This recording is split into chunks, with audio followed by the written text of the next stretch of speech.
Cashflow Diary Podcast, episode 380. Welcome to yet another exciting episode of the Cashflow Diary Podcast, the podcast that teaches you insider tips, tactics, and strategies for creating leverage streams of cash flow into your life. Learn from top-performing entrepreneurs, business owners, investors, and thought leaders from across the globe as they share their secrets to success.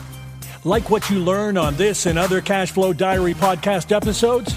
Go to learninvestingnow.com and sign up to receive powerful tips and information that will help you succeed as an entrepreneur and investor. Now, here's your host, investor, entrepreneur, business owner, educator, speaker, author, and master facilitator of Robert Kiyosaki's cash flow game, Jay Massey. All right, ladies and gentlemen, welcome to another episode of the Cashflow Diary Podcast. I'm your host, Jay Massey, and I'm glad that you're here today because, you know, what's really interesting about your journey as you go through, well, life and business, etc., is that you may end up wearing many hats over the time. You may become something that you never expected at any given moment in time. And ultimately, you may pop out the other end going, wow, this is amazing. All the experience that I've had and things that I've done. And now you get to use them in completely different capacities than you ever expected. But more importantly, you're out there serving people and you're doing the things that you care about deeply. Well, I have with me today a person who I believe exemplifies things exactly like I just said. But more importantly, here's what makes her unique. She's a lawyer with a personality. And that's exciting to me because that means you and I are going to not only learn a lot, but she's also done a lot. And I'll tell you some of those things in a moment. But it's not going to be like, oh my God, I got to talk to a lawyer. No. It's going to be fun. It's going to be ready. It's going to be relevant. And most importantly, it's going to be actionable. Think of this. Wouldn't it be interesting if you could pick the brain of someone who oversaw over 7 million square feet of real estate for a company like Amazon? Well, that's who we're talking to today. What if that person, same person, was a leadership consultant as well? Do you think there's some lessons that can be learned? I would say so. Even more than that, she's got a new book. It's called The Journey of Not Knowing: How 21st Century Leaders Can Chart a Course Where There Is None. Have you ever wondered, can my idea make it? Or more importantly, can I build the team that can help us get to where I want to go? Well, I think we're going to get some insights into that too. I have with me today none other than Julie Benezet. So help me welcome, help me get ready, and you get your iPad or notepad ready because here's what I know. It's time to learn. Let's talk to Julie. Julie, you there? I am there. I've never been described as a lawyer with a personality before. Usually when you say lawyer, the people run for the exit. So I know, but that's why I'm like, hey, guys, don't tune out this time. Lawyer with personality. You're like a unicorn. Yeah, well, yeah, there's a point on my head. True. Exactly. That is kind of my point. Now, this being your first time here, I tend to ask everybody the same question the first time that they're here. Are you ready? I'm ready. Awesome. I tend to look at today's entrepreneurs a lot like yesterday's superheroes. You know, Wonder Woman, Batgirl, Black Widow, Spider-Man, etc. Superheroes. Because I think entrepreneurs and superheroes have a ton of things in common. For example, occasionally as an entrepreneur, you can envision yourself as, you know, wearing tights and a cape and swooping around and saving your customers with your products and services. But also, like superheroes, entrepreneurs have a beginning. I mean, if you think about Spider-Man, he was just a college kid. He was taking some photos. And then one day he gets bit by a spider and has now new choices to make about how he's going to use this skill set that he discovered, and is he going to use it for good or for evil? Now, my question to you is, before all of your time at Amazon, before your book, before leadership consulting, before all the things that you are known for and have done, my question to you is, who is Julie Benezet? She is a girl who used to sit up in a maple tree in Colorado Springs, Colorado, trying to figure out how to make a better tree house. I was a dreamer. Colorado Springs was a boom town, which I thought was very exciting. And at night, I'd literally count the cars coming off the exit ramp of I-25 saying, oh, more people are moving to Colorado Springs. Why, I don't know, but I've always had a love affair with the new, with the better, with things moving into a different place. So it started in the treehouse, it moved to the sandbox, and eventually moved into a career in psychology where I got to find a lot of people who really found a different way of being. But when I figured out I'd rather run a clinic than be a clinician, I shifted into law, and we know about that, and then became a business person and realized it was always trying to build something to make it different and loving the scariness of that you can't make something new without going into a scary place and being okay with that. And that is what really informed my career.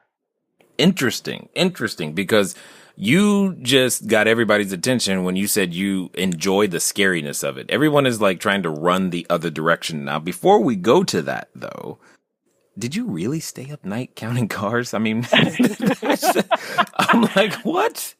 I've just confessed it in front of the whole world here, but yes, I did. Oh. And it was pretty exciting to me. Well, I was an insomniac, so I had to do something. Some people count sheep. I counted cars, headlights coming off a freeway ramp. Wow. Okay. That's a new one. But all right. That's good. Now, I guess then the question becomes, what was that, do you feel like you were just born an entrepreneur, i.e., were you the newspaper routes trying to make that happen? Did you like sell all the Girl Scout cookies in the girls, in the troop? I mean, where did you begin to discover or exercise your entrepreneurialness, if we will? I didn't know what it was except in the rearview mirror. It was never about making money. It was just the excitement of making something different. And I was actually very shy for a long time. I got over it, but life would do that to you.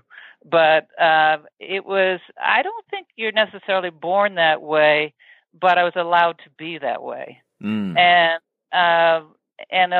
I was one of many children, and my parents could only discipline so many of us, and I came along in the latter part of the pack, and so I just got to be the person I was. And I got a lot of reinforcement from people along the way who liked my edginess, who liked my questioning, and I knew how to do it in a way that I didn't turn people off when my parents insisted on manners.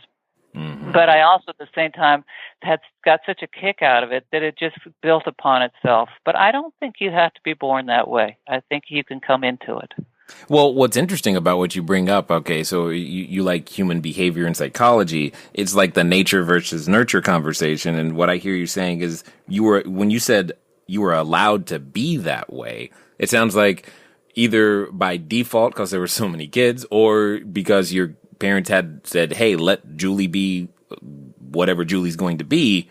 The environment was conducive to exploration and discovery.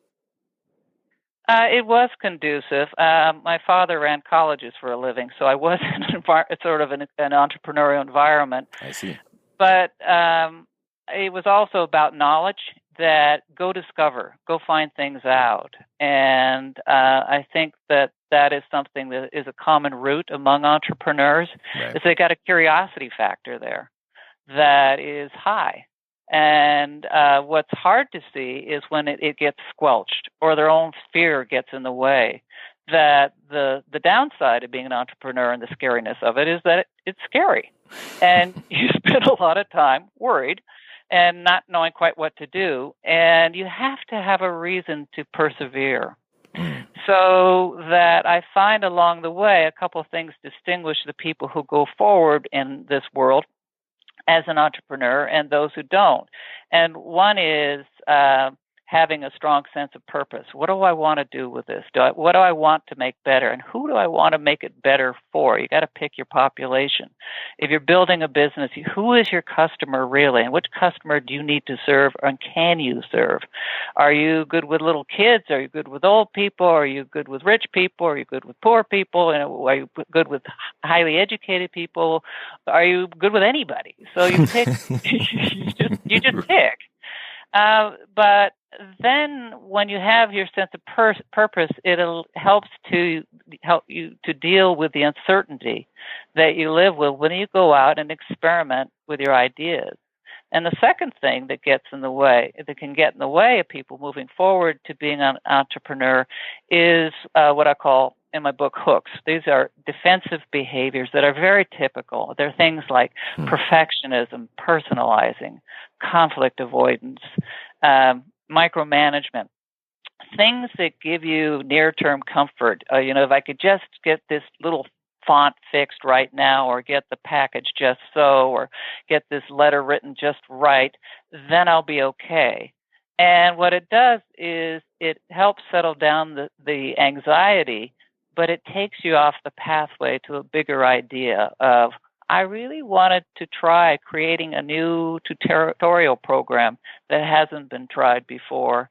And I have no idea if it's going to turn out, but I really want to try it. But right now I'm going to sweat over this proposal, and I just can't quite get this one turn of phrase right. And so you hide in there instead of pushing through it. And we all do it. And the trick is to recognize it and say, okay, I need to get over this. This is just a sideshow. I need to get back to my purpose and go after it. I think you just set some people free right there with the words, we all do it, because there can be this perception that, well, Julie would never be afraid of this and this. Julie, there's no way. I mean, these things don't happen, and there's got to be something wrong with me or I must not be an entrepreneur because there's no way, Elon Musk, he doesn't get afraid. He always knows what's going on. Or in your case, Jeff Bezos, he knows exactly the plan, right? You know, but you said we all do it. So why do you think we might make that separation between an entrepreneur whom we view as made it or doing it versus ourselves? Oh, that's a great question. I think we fantasize that they've got something we don't. Yes, I did work for Bezos, and I was around him a lot. And if you looked behind those brown eyes, he was terrified most of the time. And I think we live with this illusion that in order to be successful, we have to be confident. I've taught leadership for many years, and when I've taught it and asked people, what is a leader? What's the primary characteristic of a leader? They'll say, confident. I said, really? Not the word that came to mind for me, but I get it. Yeah, but there's a difference. I think there's something called confident behavior, which is executive presence. And that does not mean you know all the answers. In fact, if you think you know all the answers, you're going to fail because you're going to miss things. Right. But it means you know how you're going to get there. And that, to me, is the difference. That Elon Musk, I've never met the man, but I've met Bezos and many like him. And what I see them do is they just push and push, say, okay, I'm just going to be this way. And because I want this other thing so much. Mm-hmm. Bezos used to always say it's only day one. And what he meant was we're always starting out at the beginning and treating it like we have everything to learn. And when you're in that mindset, that's not a relaxing mindset. So while he was very confident about he was going to ask questions and challenge and exact things from us, at the same time, he didn't know how these things were going to turn out, and he was okay with that. Indeed. Indeed. And it kind of turned out for it, didn't it? It seems to be okay at the moment. Now, but my question is, when you say that we fantasize that they have something we don't, isn't that really just another way of saying we're afraid and we're looking for a justification for that fear? Very possibly. I think that it's very easy to hide our fear. Mm-hmm. People like to color between the lines to make sure that they are only doing what's known rather than what's not known. And they don't want to live in that unknown place. If they want to know how it's going to come out, and they want to know right away. And so you find people getting very tactical and checking things off lists, and then wondering why they're frustrated and bored. but it's because being afraid is not okay for them.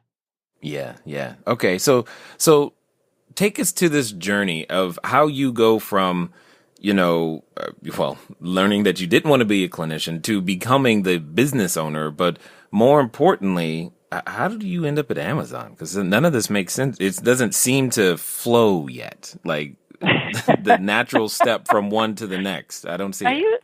You're suggesting there was consistency in my life? Yeah, no, I'm suggesting quite the opposite because there's a story there.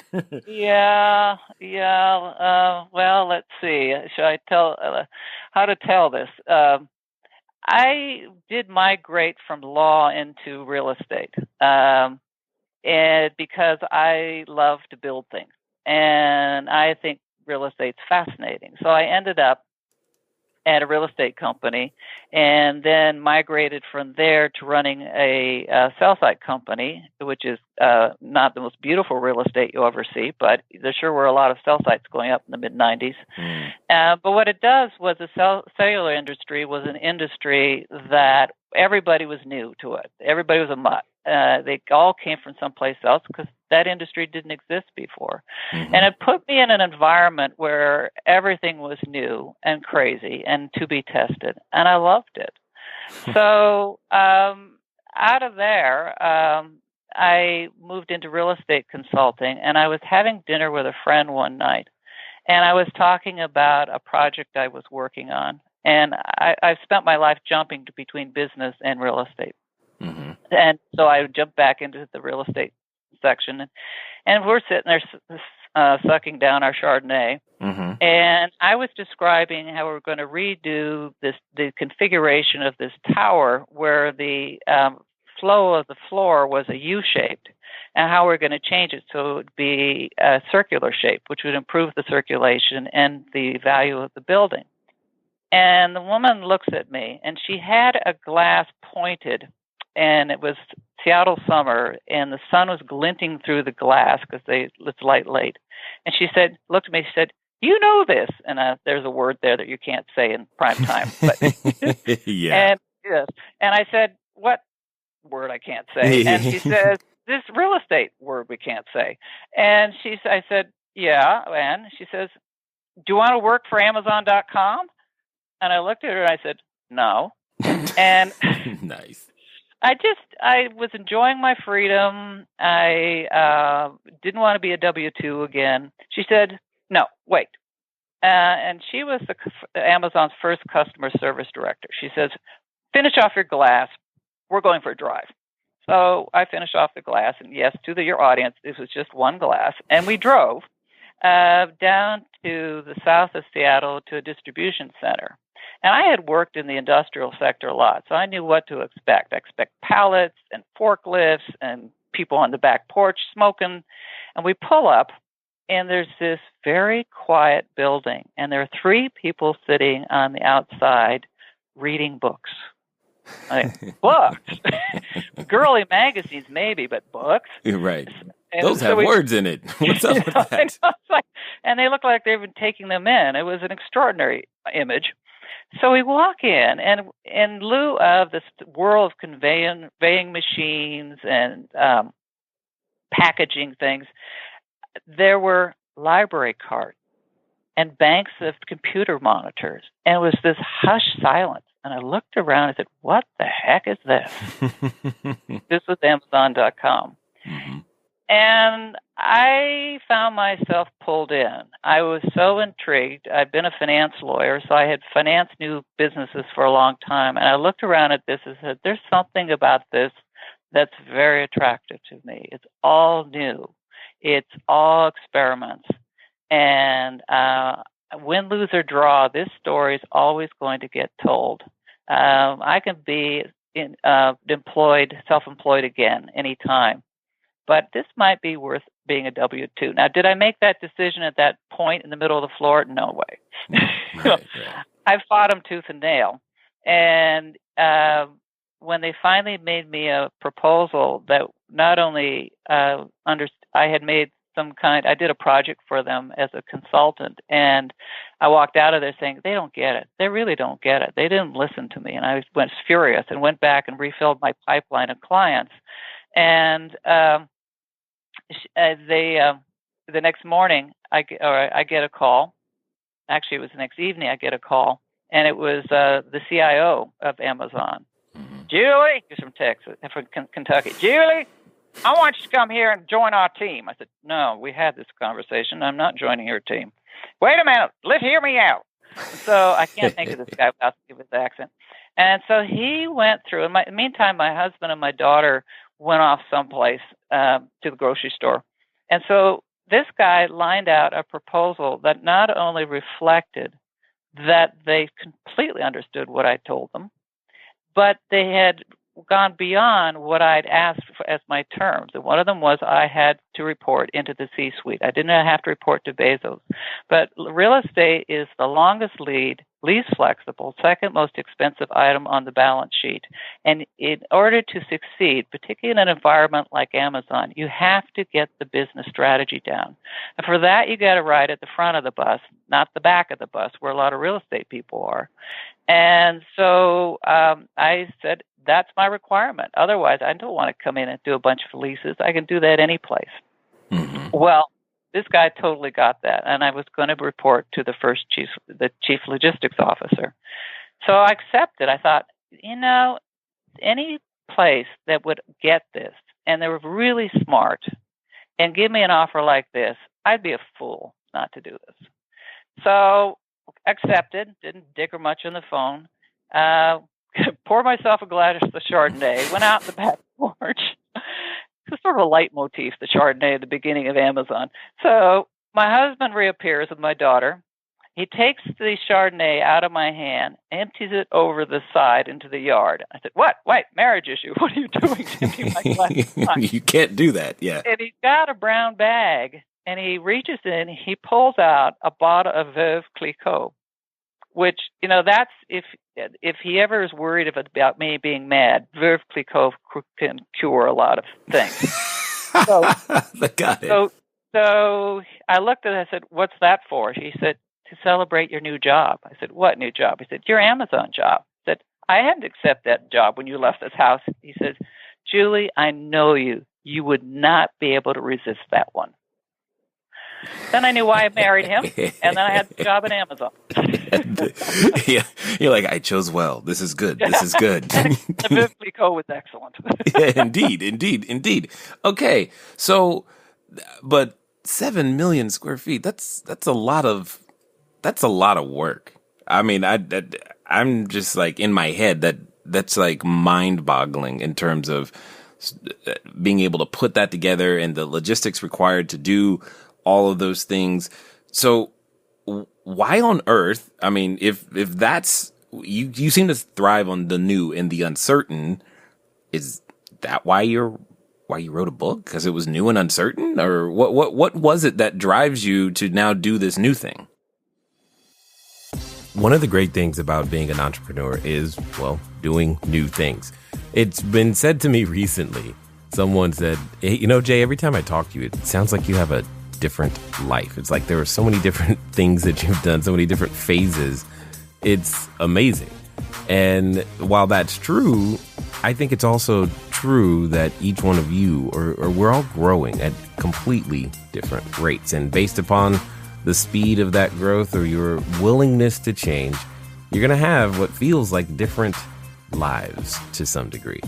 But I think that's exciting. So if you want to continue joining on completely different lives, I've got something special for you. I want you to go over to cashflowdiary.com/the-blueprint. cashflowdiary.com/the-blueprint.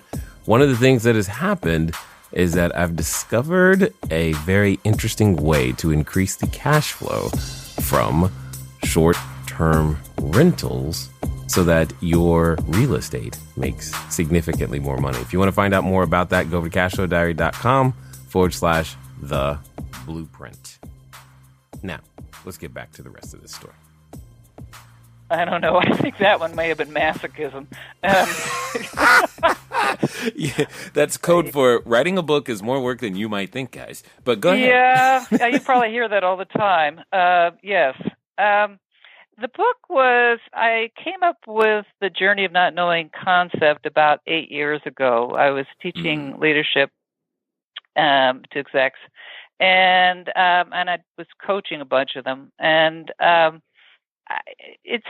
in that process, I read a lot of leadership books, and they're all kind of straight up and fine, and they produced a lot of checklists that are not wrong, but to me, they kept missing what to me was the essence of being a leader. And to me, what it was missing was the visceral piece, that my experience of being a leader and working with leaders was about this edginess, this fear factor, this thing about going beyond, that if you just fulfilled those checklists, you're not going to succeed as a leader because you're going to be too careful, too cautious. You're not going to dream hard enough. And so it literally came upon me one day sitting, I don't even know where I was sitting, that... Was Chardonnay involved? No Chardonnay. I don't drink that much Chardonnay. No, there was a pattern. I just didn't know how, if it was by part that of time, it. It was probably red wine. But I was probably sitting in my office with a cup of Seattle coffee, Seattle's drug of choice. Right. And it suddenly struck me that what being a leader is being comfortable with the discomfort of not knowing. And that turn of phrase just suddenly went, oh. And I relaxed. I said, that's what it is. So being an entrepreneur, I tested it on a number of my clients and friends who were executives. And they all had the same reaction. Their shoulders sank down. And they went, oh, that's it. And it gave them permission to have the scary feelings that they have. So I said, ooh, wow, maybe I got something here. Well, entrepreneurs, you always have to put yourself in a pathway of peril. So how do you test something, but you decide to present it as a concept to a group of people, even though you don't have the concept baked? So I applied to Vistage, which is a national executive peer-based program, where once a month a bunch of executives all over the country get together and talk about business things. And I applied to do a pilot presentation of the Journey of Not Knowing, which is what I titled this concept. And all I wanted to hear was 20 execs saying, this was great, or this is really stupid, go do something else.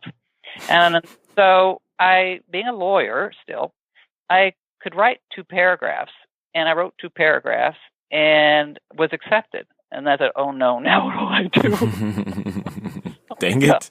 They call my bluff. Right. So I had 4 months to put together, to tease out the concept, and which I did, of creating a system of understanding that your job as a leader is to come up with bigger bets, how to make things better. It's not just making a better product or service, it's making a better leadership team, a better communication culture, a better talent development scheme. It's about lifting the game. And in order to do that, you have to go to experience risk and that's the scariness part, because you have to go test it. And while you're testing it, you have to do these other 2 things I mentioned earlier, is you have to have a purpose for doing it, and you have to not get tripped up by your own defenses. So I created a system around that. And I went and I pitched it to these guys, and I've never been more terrified in my life, because I felt too much was on the line. And when you're an entrepreneur, you live it, and you are it. And this one I couldn't get any distance from. And at the end, I got 20 thumbs up, and it was very exciting.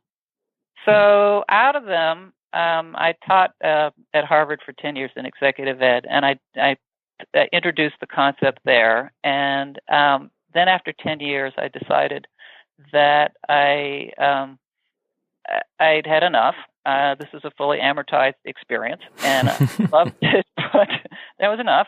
And I was back in my office in Seattle, and I was sitting in my chair saying, I turned Harvard down. That's really exciting. I was really proud of myself. Verse snobmobile, I guess.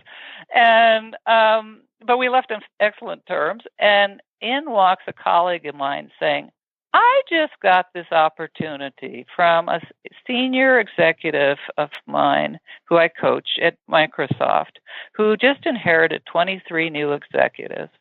And he asked me if I could lead some kind of year-long leadership development program. And I told him, I don't have anything in the can, but I've been talking to you about this journey of not knowing.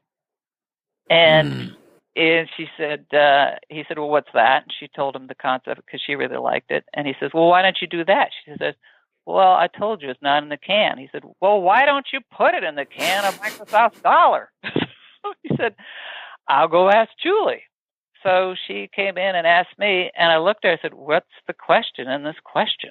This is a long answer to your short question, but what happened is we swung into creating a year-long program that is 8 sessions long about the core leadership tenets of the journey of not knowing, and then applying it to core leadership competencies. And every year people, and then I gave a lot of speeches on it, and every year people kept saying, where's the book? Where's the those words I can't say on the radio? Book. I said, it's in my head somewhere. Right. Right. So finally, 5 years had gone by, and I had run out of excuses, and I wanted to put the pen to paper and talk about what I'd learned myself in this journey of not knowing. So I finally wrote a book, and I wrote it in a way that was as hard as I could make it. And I wrote it as a piece of fiction. So it's a story. Nice. That illustrates the concepts. I like that. People like it. So. Yeah. No, I get that. And you touch on some things that that I know inside of our Cashflow Diary community we're dealing with all the time, because people come to me and they want techniques, and that's great. And we can easily help you with those things to be able to execute real estate, make those things happen. That's the quote unquote easy part. But learning to be comfortable with this uncertainty, that throws people for a loop, and not the not knowing part. So here's the question. In your opinion, based upon the exposure you've had, does an entrepreneur have to be? Is it a mandatory prerequisite? Do they have to thrive on uncertainty to make it?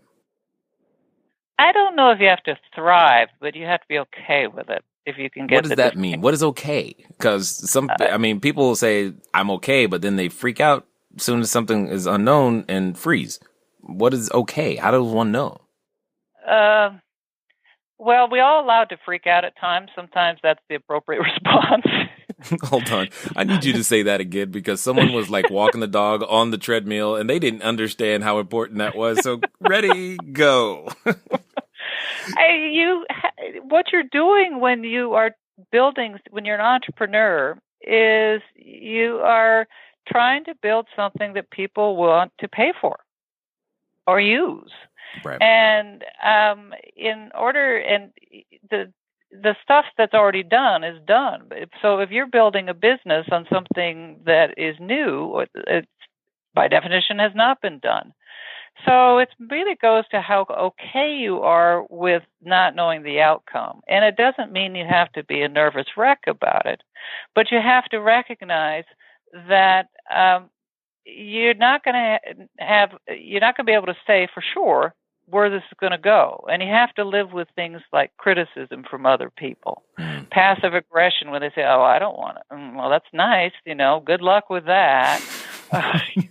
Or if you're in a job, because these concepts don't apply just to leaders, they apply to anybody really. And you may be at your work environment and you could lose your job over it because you've tried to try this new concept and they say, well, that was a failure. So there are a lot of reasons to not like it. But the point is, if you're going to try it and it hasn't been tried before, that you're going to have yourself on the line. And that's what you have to be okay about. And maybe, is it a requirement that you have to be scared? No. But I know very few people who, when it gets right down to it, don't admit there's a piece of it that at least they said, well, my ego was a little on the line, or I kind of couldn't wait to see what was going to happen. There's some aspect, so we all have our own version of it. But I think if you're just kind of calm, zen-like around it, my feeling is you probably aren't totally noticing what's going on, because as they're testing it, they might well dislike pieces of it. And then what are you going to do? Right. Totally makes sense. Now, you mentioned earlier this concept of hooks, these defensive behaviors that are often triggered, if you will, along this journey. I guess, what are some of those? And more importantly, what have you found to be like one of the most damaging kind? The biggest hook, and there's 10 that I have identified, but there's certainly more. But they're all ones we know. Micromanagement, conflict avoidance, personalizing, perfectionism, disengagement. The list goes on. Probably the top three are micromanagement, personalizing, and conflict avoidance. Conflict avoidance probably being the largest of the three. So let's start with that one. How does one... I don't want to deal with that. No. Yeah, exactly, right? Okay, see, you just hit the nail on the head. Because I can think of a time where that's definitely something that has plagued me or come up before, yet learning over time that I just had to deal with and face it. And what would you say, how can one know? Because there's also the person who goes, oh, that's not me. I'm not a conflict avoider. I charge right in. And they could very well be the conflict avoider who just doesn't realize it. What are some of those signs? That's a great way of putting it. A conflict avoider is somebody who doesn't want to deal with not knowing how the other person's going to react, and they themselves not knowing it, how everything goes. The thing that's hard in conflict is, in order to get through it, you have to be okay with standing alone, because at the end of the day, the person in the room is you, and you need to be held up by what your goal is for the situation and who you are as a person. Because however the other person's going to react, you're going to get challenged by it. So what can happen in conflict avoidance is people will find ways of stepping to the side of a person challenging them or suggesting to them that they're not right. The one that you described, and where you see it showing up, is there's four main kinds of conflict avoidance. One is pure capitulation. Is somebody comes roaring in at you, starts yelling at you, and you just say, no, it's all good. You're right. It's totally okay. Inside, you're going, I hate this. I want to get out of here as fast as possible, and I really don't agree, but I cannot stand what this person's doing. So that's the capitulator. The second one is the disengager, the person who just disappears in the conversation. They may be physically there, but mentally they have just walked out of the room. They just not taken this in at all. And you'll know, because if you're in there, and I watched this happen when two women that had this business together were in my office, and they were in this huge fight with each other. Well, one was fighting, the other was just sitting there disappeared. So one was literally leaning over the table with wagging her finger at her, saying, I can't believe you let that happen. You don't even care. And basically breaking every law of constructive engagement. And the other person was just quiet. And I finally stopped the action. I said to this other person, where are you? She says, oh, I left 5 minutes ago. So that's the disengager. And the third, and because she had no history in her family, she grew up where both are in a family of 4 kids, and 2 parents are academic deans. And I said, what do you mean, 4 kids and you never fought? Oh, what a squandered opportunity. I can't believe that. She says, no, we didn't. It was all about rational behavior. So that's the second. So that was the way she did it. The third one's the passive-aggressive one, where you kind of look around and you just kind of sigh and roll your eyes and, yeah, sure, fine, whatever. And whatever is a very passive-aggressive response. It's the dismissive thing. It's, I'm not going to deal with you. I can't even deal with you. So instead of finding out what that person really needs and why there's a problem and what needs to be solved, you're just going to remove yourself from it in a kind of a ascendant way. Mm-hmm. The last one is the one that people often miss, and it's the one you actually were describing, and that's the bully. The bullies are the hit and run. And everybody thinks because bullies come in hard charging and seem so command and assertive that they're not conflict avoiders. But if you notice, a bully isn't sticking around to see how this comes out. They don't want to know that they might be wrong. So they'd rather just count on the fact that you're not going to push back because you're afraid of bullies, and they'll go off. And you notice that bullies don't bully everybody. They pick the people who are afraid of bullies, and they carry out the stuff there. But but if you take a bully off to the side, you'll find that half the time they don't even know they're doing it. The other half of the time they know they're doing it. But in neither time are they coming from a place of strength. They really didn't want to dive too deep, because what if they came out of there not on top? And that's not a good place for them to be. Indeed. And just so that I'm clear, that wasn't supposed to read like a checklist, right? No, that was philosophical. Got it. I'm just making sure, because I know some people listening were going, yep, did that. I mean, if you're like me, that's what I was doing. I was going, Yeah. Well, the 10 hooks, I have to say that when I've presented them to groups, two things help people. One is that I say it's normal, and they go, phew, okay. And the other thing that I say is they're very familiar to everybody. And so they feel, okay, we're all right. We're not crazy. Well, I might be crazy, but, I'm just saying. But maybe for more enjoyable reasons. I don't want to put down craziness. No. I think there's an element where we have to be. I mean, we're taking our life into our own hands with an unknown, unproven product or service and asking other people to join us on the ride. That's right. You got to be a little something off.